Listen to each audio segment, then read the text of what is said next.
Hello students, आप सबका स्वागत है। आज हम पढ़ेंगे केमिस्ट्री और उसमें भी क्लास +2 का फर्स्ट चैप्टर से। क्या है वो आपका चैप्टर? Solid state. अब देखिए, सॉलिड स्टेट आपने 9, 10th या उसके पहले भी बहुत बार पढ़ा हुआ है ना। बेसिकली सॉलिड स्टेट का क्या मतलब है? आपने अब तक पढ़ा हुआ था डेफिनेट शेप होती है, डेफिनेट वॉल्यूम होती है, राइट। लेकिन यहाँ पे हम सॉलिड स्टेट को डिटेल में पढ़ेंगे कि सॉलिड स्टेट का स्ट्रक्चर कैसा होता है। कहने का मतलब है क्रिस्टल स्ट्रक्चर है और कैसा स्ट्रक्चर होता है, पोजीशन क्या होती है, ऐसी बहुत सी चीज़ें हैं इस चैप्टर में जो हमें डिटेल में पढ़नी है। And it is very interesting topic. मतलब इसमें यूनिट सेल है, यूनिट सेल के रिगार्डिंग आगे फर्दर किस तरह के क्रिस्टल्स होते हैं, लैटिस कैसे होते हैं, ये सारी चीज़ें हैं। बट इसमें थोड़ा सा इमेजिन भी करना आना चाहिए।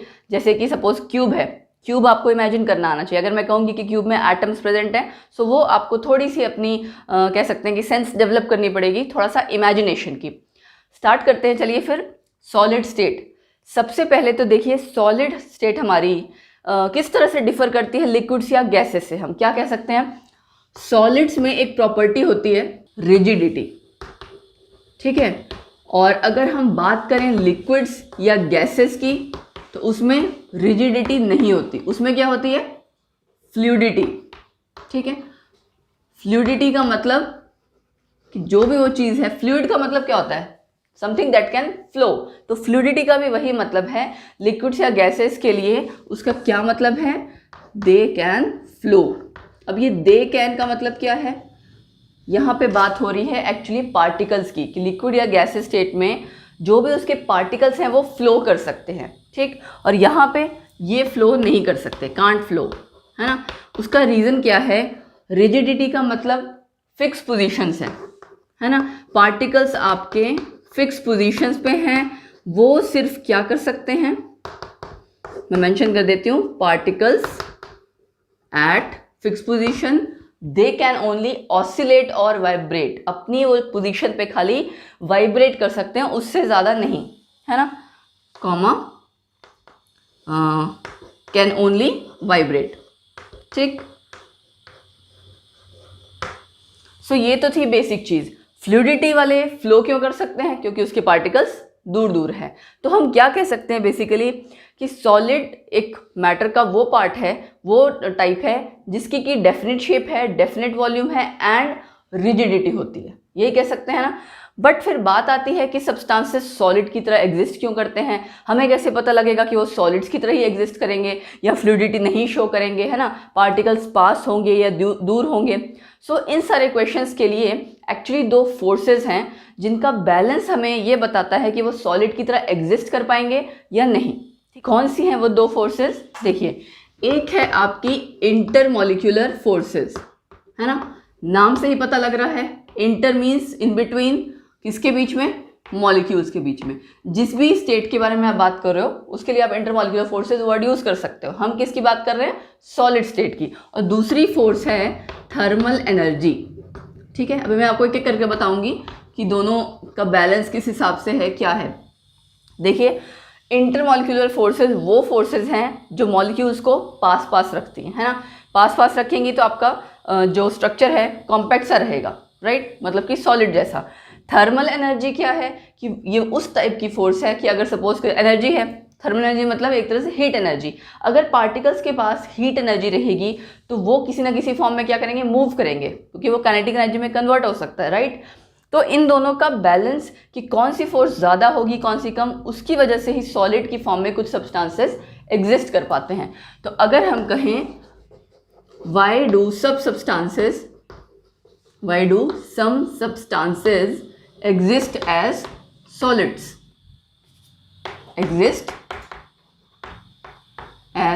तो आप क्या बोलेंगे, it is decided by the you can say balance between the two opposing forces। हुई ना अपोजिंग फोर्सेस दोनों, एक आपकी मॉलिक्यूल्स को या पार्टिकल्स को बाइंड कर रहा है, एक उनको दूर दूर कर रहा है। तो अगर हम कंसीडर करें कि टेम्परेचर कम है, ठीक है, एट लो टेम्परेचर, क्या होगा at low temperature, thermal energy तो कम होगी। इसको मैं TE लिख देती हूँ, या चलिए पूरे लिख देती हूँ। थर्मल एनर्जी कम होगी और पार्टिकल्स आपके थर्मल एनर्जी, इसका इस साइन का मतलब होता है डिक्रीज या लेस, ठीक है, शॉर्ट में लिखते हैं। थर्मल एनर्जी कम होगी लेकिन उसी टेम्परेचर पे इंटरमॉलिक्यूलर फोर्सेस ज़्यादा होंगी। तो पार्टिकल्स के लिए एक तरह से प्लस पॉइंट है कि वो पास पास रह सकते हैं, उनके पास कोई एक्स्ट्रा हीट एनर्जी नहीं है कि वो दूर जाएं। सो एट दैट स्टेट जो भी वो आपका सब्सटेंस है वो सॉलिड की फॉर्म में एग्जिस्ट करेगा। सो इन दोनों अपोजिंग फोर्सेस के बैलेंस से हमें पता लगा कि सब्सटेंस कब सॉलिड की तरह एग्जिस्ट करेगा। अब करते हैं जनरल कैरेक्टरिस्टिक्स किसकी, सॉलिड स्टेट की। जो आप अब तक पढ़ते आए हैं सेम वही हैं, एक आधी चीज़ें शायद थोड़ी बहुत एक्स्ट्रा होंगी। चलिए करते हैं general characteristics of solid state. So क्या है प्रॉपर्टीज इसकी, मेनली एक एक करके हम लेंगे एंड ऑलमोस्ट सब आपने ऑलरेडी पहले पढ़ी होंगी, ठीक है। General characteristics of solid state. सबसे पहले तो इसके इंटरमॉलिक्यूलर फोर्सेस या आप पार्टिकल्स की बात कर सकते हो। इंटरमॉलिक्यूलर फोर्सेस इसकी कैसी हैं, स्ट्रॉन्गेस्ट, है ना, तभी हमारे पार्टिकल्स बाउंड हैं, आसपास हैं, मूव नहीं कर रहे हैं दूर दूर। Intermolecular forces strongest, fine. अब इंटरमॉलिक्यूलर फोर्सेस अगर स्ट्रॉन्ग हैं तो इसका मतलब क्या हो गया, इंटरमॉलिक्यूलर डिस्टेंस कम होगा, है ना। ऑब्वियसली फोर्सेस स्ट्रॉन्ग है तो इंटरमॉलिक्यूलर डिस्टेंस लीस्ट कह सकते हो। लीस्ट मैं इसलिए कह रही हूँ क्योंकि हम लिक्विड्स और गैसेस को कंपेयर अगर साथ में कर लें, नेचुरली हम डिस्कस उन्हीं का कर रहे थे इस वजह से, ठीक है। फोर्सेस हो गई और डिस्टेंस हो गया। अब पार्टिकल्स की एक प्रॉपर्टी आप क्या पढ़ चुके हो, या ओवरऑल आप कह सकते हो सॉलिड स्टेट की क्या पढ़ते आए हो, definite shape and volume, fine. Next एक प्रॉपर्टी जो आपने अभी हमने लेक्चर के बिल्कुल स्टार्टिंग में पढ़ी, पोजेस रिजिडिटी, है ना। और बाकी सॉलिड्स की हाई डेंसिटी होती है, बहुत डेंस होते हैं, है ना। सो एक प्रॉपर्टी हो गई हमारी हाई डेंसिटी। नेक्स्ट प्रॉपर्टी हमारी इनकम्प्रेसिबल। इसका मतलब क्या है, आप उनको दबा नहीं सकते। कंप्रेस करने का मतलब होता है दबाना।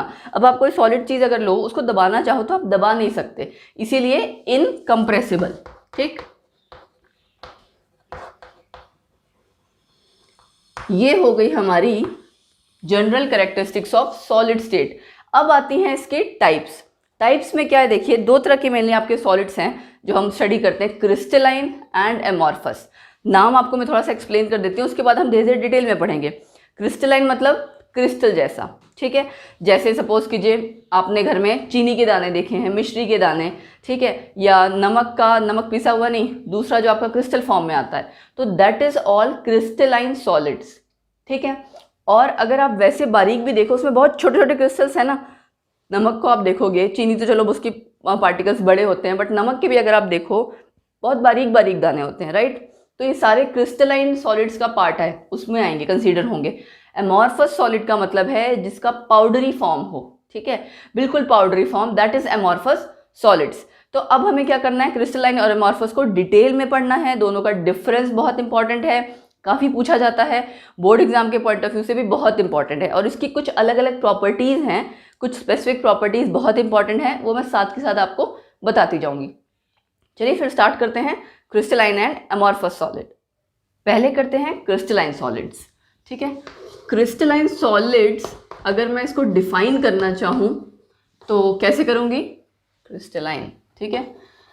क्या बोलेंगे आप कि एक सब्सटेंस को हम क्रिस्टलाइन सॉलिड कब कह सकते हैं, अगर उसके पार्टिकल्स, क्रिस्टल में आपको क्या पता है फिक्स पोजीशंस होती है ना, तो अगर उसके पार्टिकल्स फिक्स पोजीशंस में प्रेजेंट है, उनका अरेंजमेंट फिक्स्ड है, एक डेफिनेट ज्योमेट्रिक पैटर्न है, मतलब एक रेगुलरिटी है, और 3 डायमेंशनल स्पेस में वो प्रॉपरली अरेंज्ड हैं, तो वो क्या हो गया, क्रिस्टलाइन, ठीक है। सो हम कैसे डिफाइन कर सकते हैं इसको, देखिए, a substance is said to be as crystalline if its constituent particles मतलब जिससे कि वो बना है ना, if its constituent particles are arranged in a definite geometric pattern। काफी इंपॉर्टेंट टॉपिक है ये, क्योंकि इसका डिफरेंस मेनली ज़्यादा कंसीडर किया जाता है क्रिस्टलाइन एंड एमॉर्फस का। Are arranged in a definite geometric pattern in 3 dimensional space, in 3D space. और कैसे अरेंज हो, so that short range and long range दोनों हो। अब ये शॉर्ट रेंज लॉन्ग रेंज क्या है, मतलब क्या, देखिए जैसे सपोज कीजिए एक छोटा क्यूब आपने लिया, उसी तरह के काफ़ी सारे छोटे छोटे क्यूब्स को अगर हम जोड़ दें तो एक बड़ा क्यूब बन जाएगा ना। तो जो पैटर्न आपको उस छोटे क्यूब में नज़र आ रहा है वही रिपीट होता जाएगा एंड पूरा बड़ा क्रिस्टल या बड़ा क्यूब बनेगा। ठीक है, तो ये हुआ आपका शॉर्ट रेंज, जो खाली उस छोटे क्यूब तक लिमिटेड थे पार्टिकल्स, वहीं पे फिक्स थे अपनी अपनी पोजीशन पे, जो कॉर्नर पे है वो कॉर्नर पे ही, ऑल्टरनेट है तो ऑल्टरनेट, जो भी पोजीशन है। ठीक है, और यही चीज़ जब आपके रिपीट होती गई पूरे क्यूब में जब नज़र आ रही है, वो क्या हो गया, लॉन्ग रेंज ऑर्डर। मतलब वो जो अरेंजमेंट था पार्टिकल्स का वो फिक्स्ड है, कुछ दूरी तक भी और बहुत दूरी तक भी। शॉर्ट रेंज लॉन्ग रेंज का मतलब ही यही है कि कुछ दूरी तक आपको वही पार्टिकल्स उसी तरह से नजर आएंगे, अगर ऑल्टरनेट हैं तो ऑल्टरनेट, या लगातार हैं तो लगातार। अगर आप दूर जाके या किसी उसी क्रिस्टल का बड़ा फॉर्म भी देखोगे तो भी वहाँ आपको सेम ऑर्डर नजर आएगा। ठीक है, तो यहाँ हम क्या ऐड कर सकते हैं, so that there is short range as well as long range order. ठीक, दोनों होगा। एग्जाम्पल इसका हम क्या ले लेंगे, क्वार्ट्स, यहां लिख दे रही हूं मैं, क्वार्ट्स इसका एग्जाम्पल है। ठीक है, दूसरा क्या है हमारा, देखिए एमॉर्फस। एमॉर्फस में इसका उल्टा हो जाएगा। जब मैं बात कर रही हूँ पाउडरी सॉलिड्स की या पाउडर्ड फॉर्म की बात कर रही हूँ, इसका मतलब वहां पे क्या है, there is no regular arrangement, है ना। तो हम क्या कह सकते हैं, a substance is said to be amorphous if there is no regular arrangement of its constituent particles, है ना। बट इसमें एक थोड़ा सा ट्विस्ट है, या ये कह सकते हैं कि चेंज है। कॉन्स्टिट्यूएंट पार्टिकल्स का नो डाउट कोई अरेंजमेंट नहीं होगा, लेकिन एक चीज़ हो सकती है कि शॉर्ट रेंज ऑर्डर कभी कभी पॉसिबल हो सकता है कि उस जो आपका एमॉर्फस सॉलिड है उसमें कुछ पार्टिकल्स ऐसा हो सकते हैं कि थोड़ा पैटर्न में अरेंज्ड हो, है ना। यहाँ पे देखिए हमने कह दिया कि no regular arrangement of its constituent particles, मतलब no regular pattern, no definite geometric pattern, but there can be short range order, है ना। और ये भी ज़रूरी नहीं है कि हो भी सकता है, नहीं भी हो सकता। अब शॉर्ट रेंज ऑर्डर अगर कहीं है तो जितनी दूरी तक वो, शॉर्ट रेंज ऑर्डर का मतलब क्या है, शॉर्ट डिस्टेंस, रेंज यहाँ डिस्टेंस को लेके है, जितनी दूरी तक उस एमॉर्फस सॉलिड में वो एक प्रॉपर पैटर्न नजर आ रहा है या जितना वो पार्ट है, उसको हम क्या कहेंगे, क्रिस्टलाइट्स। उसके लिए वर्ड है क्रिस्टलाइट्स। ठीक है, क्या बोलोगे, क्रिस्टलाइट्स। डिफाइन कैसे करेंगे इसको, these are the parts of amorphous solids in which particles show a bit of regular arrangement. ठीक है, कहने का मतलब क्या है, मैं समझा देती हूँ दोबारा, कि जो शॉर्ट रेंज ऑर्डर आपको थोड़ी बहुत नज़र आ रही है एमॉर्फस सॉलिड में, जहाँ हमें लग रहा है कि पार्टिकल्स पैटर्न में थोड़े अरेंज हैं, तो वो हिस्सा हमारा एमॉर्फस सॉलिड का, वो खाली वो हिस्सा, सारा नहीं, वो हिस्सा एमॉर्फस सॉलिड का हमारा कहलाएगा क्रिस्टलाइट्स। ठीक है, इसका एग्जाम्पल क्वार्ट्स था, इसका एग्जाम्पल है क्वार्ट्स ग्लास। ठीक, अब इसी का आपको मैं ये कह सकती हूँ कि डे टू डे लाइफ का एक एग्जांपल दे सकती हूँ। जैसे जिन घरों में आपने देखा होगा पुराने शीशे लगे हैं, ठीक है, ओल्ड बिल्डिंग्स के शीशे हैं, वो आपने देखा होगा थोड़े थोड़े मिल्की से हो जाते हैं। अगर काफ़ी साल बाद देखो आप, स्टार्टिंग में नए में नहीं, काफ़ी साल बाद, एक तो थोड़े मिल्की जैसे, धुंधले जैसे हो जाते हैं। दूसरा ये कि उनकी नीचे साइड, पूरा शीशा जैसे लगा है जो आपका लगा, वो नीचे की साइड से थोड़ा थिक हो जाता है। उसका कारण क्या है कि वो सब आपके एमॉर्फस सॉलिड्स होते हैं, क्रिस्टलाइन नहीं होते। अगर क्रिस्टलाइन होते तो पार्टिकल्स फिक्स रहते, वो फ्लो नहीं करते, है ना। एमॉर्फस वाले का रीज़न ही यही है कि वो कुछ टाइम बाद वो पार्टिकल्स अपनी रेगुलर अरेंजमेंट तो है नहीं, हल्की फ्लूइडिटी शो कर रहे हैं, फ्लो कर रहे हैं वो, ठीक है ना, क्योंकि फिक्स पोजीशन नहीं है। उसकी वजह से वो बॉटम में पार्टिकल्स आपके धीरे धीरे अगर इकट्ठे होते जाएंगे तो नेचुरली वो पार्ट आपका थिक हो जाएगा। ठीक, ये कंसेप्चुअल पूछा जाता है कभी कभी कि why do old buildings glasses are milkier and thicker at the bottom. ठीक है, मिल्कियर मतलब धुंधला जैसा, तो दोनों का सेम रीज़न ही है कि एमॉर्फस सॉलिड की प्रॉपर्टीज़ के कारण वो इस तरह से बिहेव कर रहा होता है। ठीक, अब इसकी कुछ प्रॉपर्टीज़ हैं जो इंपॉर्टेंट हैं, जैसे कि आइसोट्रॉपी एंड एनाइसोट्रॉपी, है ना। क्या है, एक ये और कूलिंग कर्व्स, ये दो प्रॉपर्टी इन दोनों के केसेस में अलग अलग पढ़ने के बाद हम इसका करेंगे डिफरेंस, क्योंकि डिफरेंस बहुत इंपॉर्टेंट है।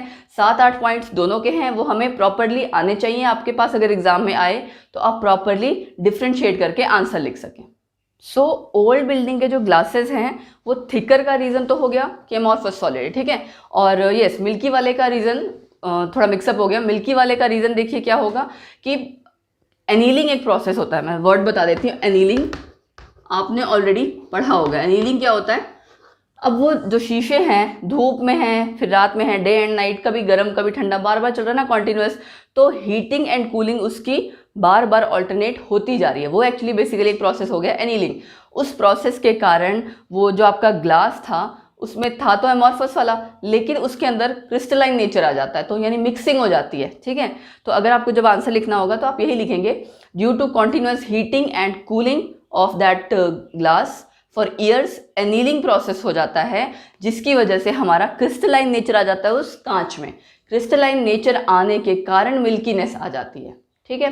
तो ये दो हमारे कॉन्सेप्चुअल्स हो गए। अब हमने कहा था कि हम करेंगे प्रॉपर्टी। क्या है वो प्रॉपर्टी? आइसोट्रॉपी, ठीक, एंड एनाइसोट्रॉपी।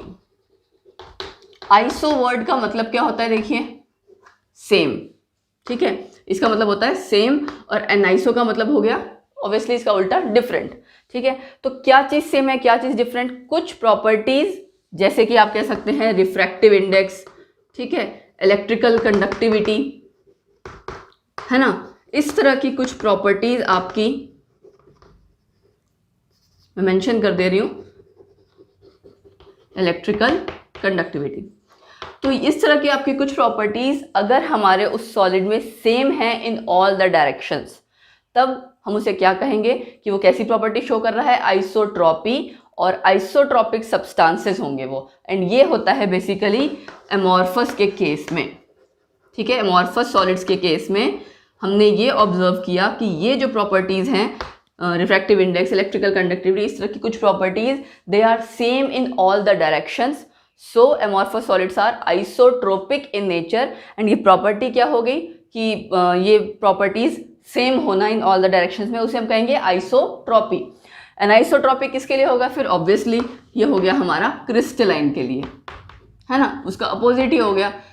क्रिस्टलाइन में देखिए ये सारी जो प्रॉपर्टीज हैं ये डिफरेंट है इन डिफरेंट डायरेक्शंस। उसका कारण क्या है समझिए, देखिए एक क्रिस्टल स्ट्रक्चर है, हमारे एटम्स फिक्स्ड हैं, है ना, एक के बाद दूसरा एटम जो आना है वही आएगा, ऑल्टरनेट है।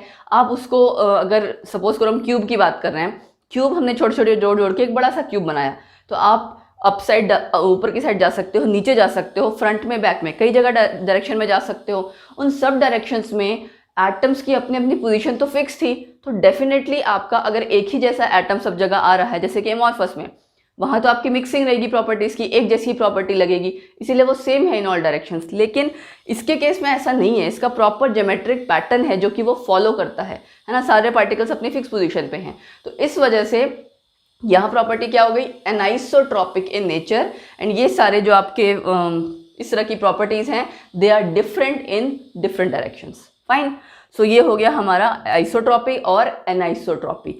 अब देखिए उसके बाद अगली बात आती है कूलिंग कर्व्स की। कूलिंग कर्व्स का मतलब क्या है कि आपने एक बार एमॉर्फस सॉलिड लिया, एक बार क्रिस्टलाइन सॉलिड लिया, उसको ठंडा करके देखा।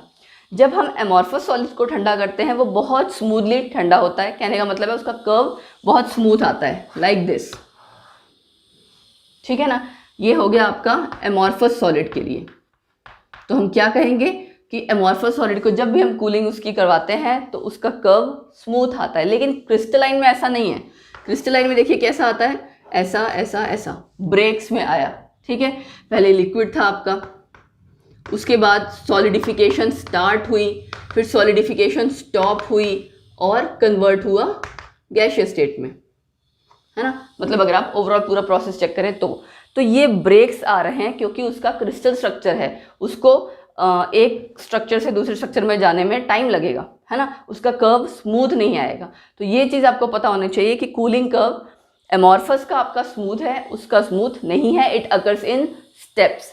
तो इस वजह से हम क्या कह सकते हैं, यहाँ मैं मेंशन कर देती हूँ, ये क्रिस्टलाइन में है कि क्रिस्टलाइन को कहा जाता है, देखिए ट्रू सॉलिड्स, कि ये एक्चुअल सॉलिड्स हैं, और एमॉर्फस को कहा जाता है स्यूडो सॉलिड्स, ठीक है।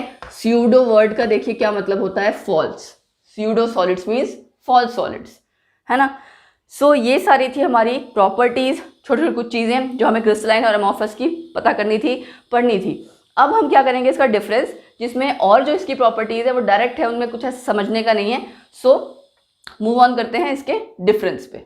सो डिफरेंस देखिए, क्रिस्टलाइन में हमें पता है क्या है, रेगुलर पैटर्न है, शॉर्ट रेंज और लॉन्ग रेंज ऑर्डर दोनों प्रेजेंट होती है। यहाँ पे इरेगुलर है, कोई ज्योमेट्रिक पैटर्न नहीं है, और शॉर्ट रेंज ऑर्डर सिर्फ प्रेजेंट होती है, जिसको कि हम क्या कहते हैं, क्रिस्टलाइट्स। देन इसकी डेफिनेट ज्योमेट्रिक शेप है, यानी प्रॉपर फिक्स शेप, यहाँ इरेगुलर शेप, ठीक।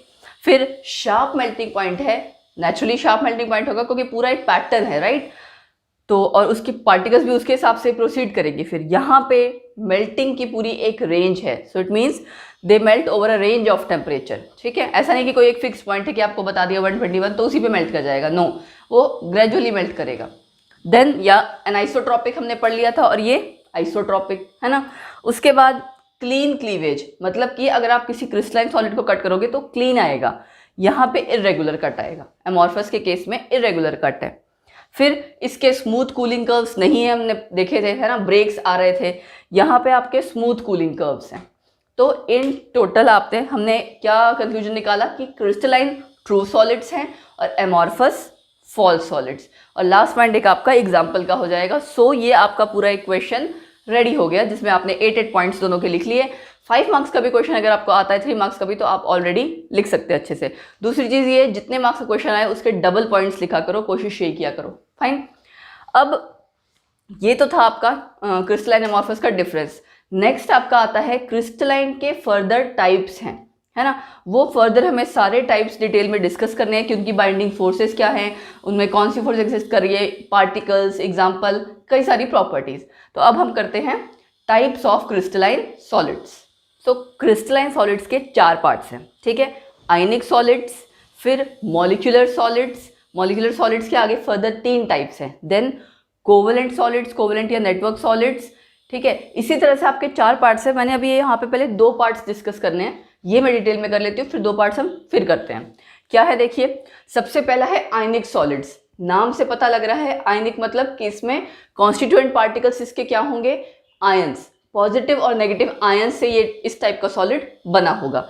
फिर है इसमें बाइंडिंग फोर्स, जहां भी आयंस है वहां पे strong electrostatic forces of attraction है, कूलम्बिक फोर्सेस है, ठीक है। इसी फोर्सेस के कारण इनके मेल्टिंग पॉइंट्स शार्प होते हैं आयनिक सॉलिड्स के, ठीक। उसके बाद एग्जाम्पल NaCl, MgO, ये सब एग्जाम्पल आपने ऑलरेडी पहले पढ़े हुए हैं।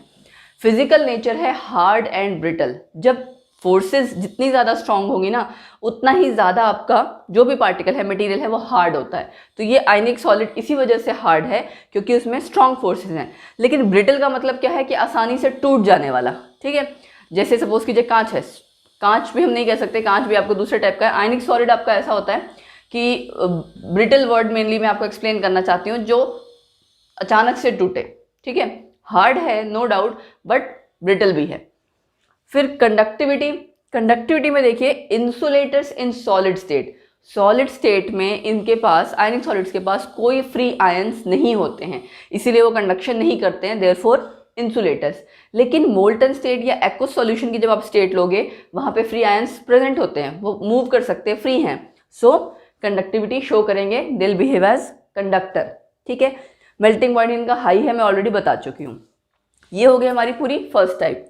सेकेंड टाइप है मॉलिक्यूलर सॉलिड्स। नाम से पता लग रहा है इसमें कॉन्स्टिट्यूएंट पार्टिकल्स मॉलिक्यूल्स होंगे, लेकिन इसके आगे 3 टाइप्स हैं, non polar molecular solids, polar molecular solids, hydrogen bonded molecular solids, ठीक।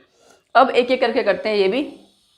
सबसे पहले नॉन पोलर मॉलिक्यूलर सॉलिड्स। नाम से पता लग रहा है नॉन पोलर, जिसमें पोल्स नहीं क्रिएट होंगे। पोल्स का क्रिएट होने का मतलब क्या है कि सपोज कीजिए कोई आप एटम ले रहे हो या फिर आप कोई मॉलिक्यूल ले रहे हो, पोलर वो कब होगा, जब उसमें पॉजिटिव और नेगेटिव, पोल तो किसी और चीज़ का तो होगा ही नहीं।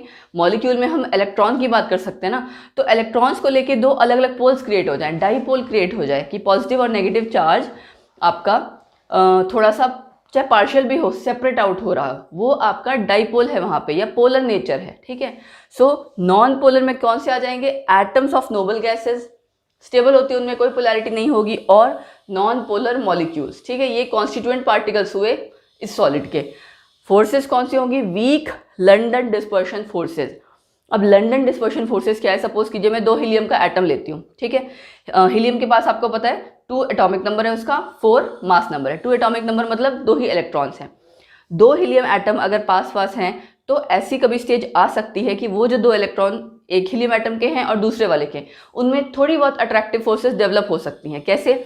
एक का कुछ टाइम के लिए मोमेंटरी डाइपोल क्रिएट हो गया, मोमेंटरी डाइपोल मतलब थोड़ी देर के लिए, ठीक है, और दूसरे को वो इंड्यूस करेगा, पोलर नेचर दूसरे में वो क्रिएट करना चाहेगा। एक का अगर पॉजिटिव और नेगेटिव चार्ज हल्का हल्का सेपरेट आउट हो रहा है तो अपने साथ वाले एटम पे भी करने की कोशिश कर सकता है।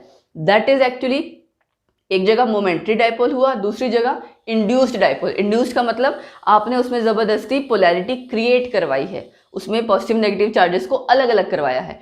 तो उसके बीच में जो फोर्सेज होती है वो होती है वीक लंडन डिस्पर्शन फोर्सेज। ये आपने +1 क्लास के जो केमिकल बॉन्डिंग वाला चैप्टर है उसमें ऑलरेडी पढ़ा हुआ है, ठीक। फिर एग्जाम्पल हो गया आर्गन, H2, मीथेन। मीथेन में 4 हाइड्रोजन है लेकिन वो पोलैरिटी उसमें कहीं भी नहीं है, ठीक है, ओवरऑल डाइपोल मोमेंट 0 आता है। Then soft due to weak forces, fine. Soft मैंने बताया था अगर जहाँ फोर्सेज वीक होंगी वो सॉफ्ट नेचर का होगा। इंसुलेटर क्योंकि कोई फ्री आयंस नहीं है। मेल्टिंग पॉइंट आपका वेरी लो क्योंकि आपके फोर्सेज बहुत लो हैं। ये आपका हुआ इसका फर्स्ट पार्ट। नेक्स्ट है पोलर मॉलिक्यूलर सॉलिड्स।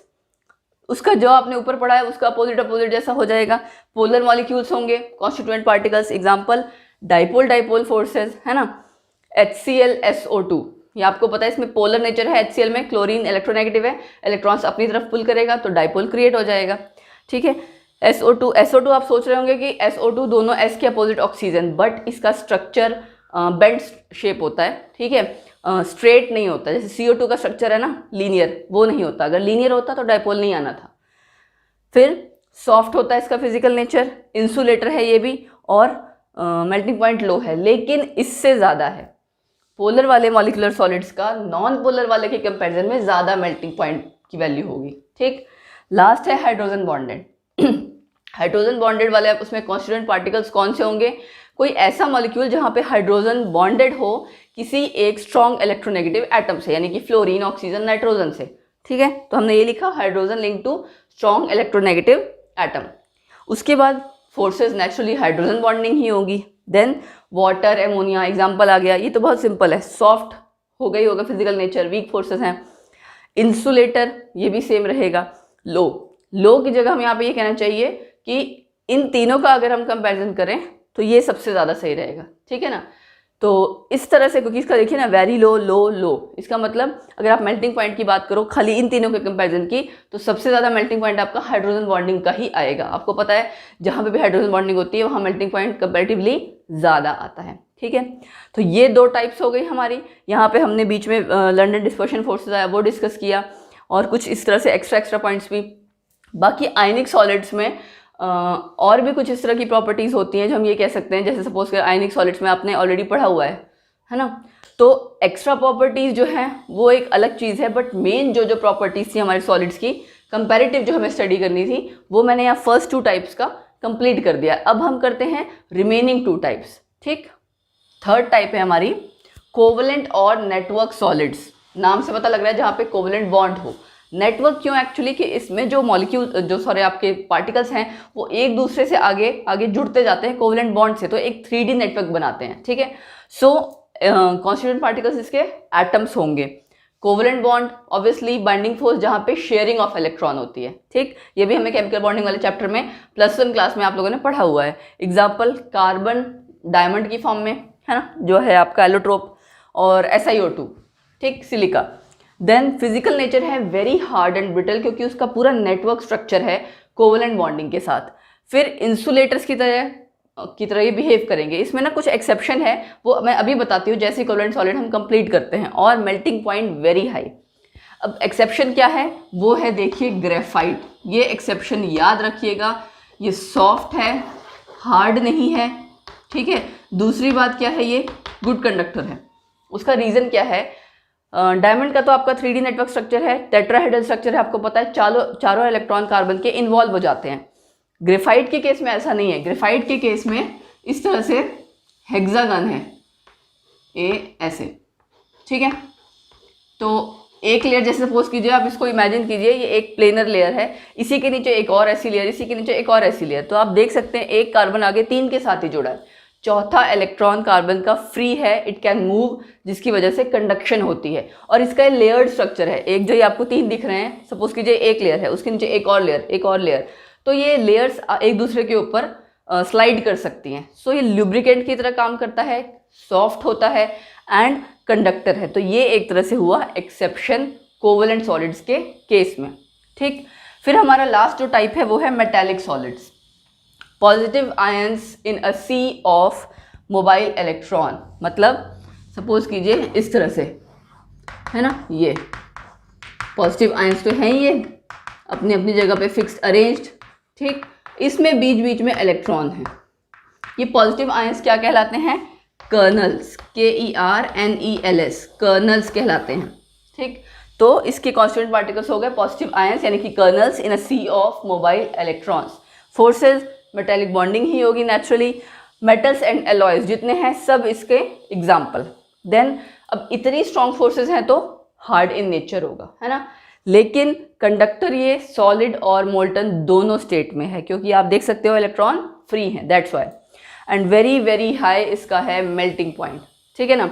बाकी हाँ, मेलिएबल एंड डक्टाइल होते हैं मेटालिक सॉलिड्स, मतलब आप इनको शीट्स में कन्वर्ट कर सकते हो, वायर्स में कन्वर्ट कर सकते हो। जो आप मेटल्स की प्रॉपर्टी पढ़ते आ रहे हो ना, वही प्रॉपर्टी, क्योंकि ये क्या है, मेटालिक सॉलिड्स, राइट। और बाकी आयनिक सॉलिड्स जो हमने किए थे उसमें एक कॉन्सेप्ट आता है पोलर नॉन पोलर सॉल्वेंट का। तो लाइक डिजॉल्व्स लाइक का कॉन्सेप्ट होता है। पोलर आपका सब्सटेंस है तो वो पोलर सॉल्वेंट में ही घुलेगा नेचुरली। पोलर मैंने आपको एक्सप्लेन कर ही दिया, जिस मॉलिक्यूल में डाइपोल हो, है ना। जैसे फॉर एग्जांपल आपका वाटर पोलर सॉल्वेंट है ना, इथेनॉल पोलर सॉल्वेंट है, तो ये दोनों आपस में मिक्स करेंगे। लेकिन अगर मैं बात करूं बेंजीन की, है ना, बेंजीन आपका क्या है, नॉन पोलर सॉल्वेंट है, ऑर्गेनिक सॉल्वेंट है, तो वो और वाटर मिक्सिंग नहीं करेंगे, ठीक। सो ऑलमोस्ट हमने सारी प्रॉपर्टीज डिस्कस कर ली हैं। और जो आपका मॉलिक्यूलर सॉलिड्स है उसकी एक प्रॉपर्टी है कि ऑलमोस्ट वो सारे वोलेटाइल इन नेचर होते हैं, गैशियस एंड लिक्विड्स की फॉर्म में एग्जिस्ट करते हैं। सो हमने ओवरऑल सारा टाइप्स ऑफ सॉलिड्स किया। पहले हमने क्रिस्टलाइन एमॉर्फस किया था, फिर क्रिस्टलाइन के भी चारों पार्ट कर लिए। सो यहाँ हमारा टाइप्स ऑफ सॉलिड्स कंप्लीट होता है। And this was all for this lecture. Next lecture में हम आगे फर्दर प्रोसीड करेंगे इसी के आगे टॉपिक्स को लेके। सो आप कंटिन्यू करते रहिए, पढ़ते रहिए, ठीक है। एंड यहाँ तक का ऑलमोस्ट सारा कवर कर लीजिएगा, क्योंकि अगला टॉपिक इससे करेक्टिंग तो नहीं होगा, बट येस बेसिक्स पता होने चाहिए आपको। फाइन।